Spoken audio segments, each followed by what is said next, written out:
Hey guys, as you saw from the title and thumbnail, today I'm unboxing a HyperX Fury 8GB RAM. I bought this from a Gamenation.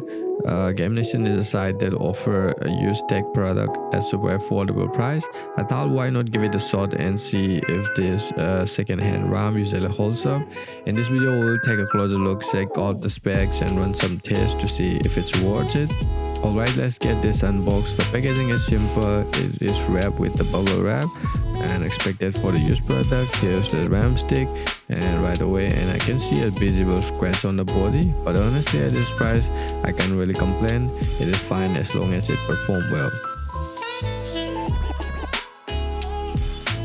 Now let's quickly install this RAM into my PC and check out the spec.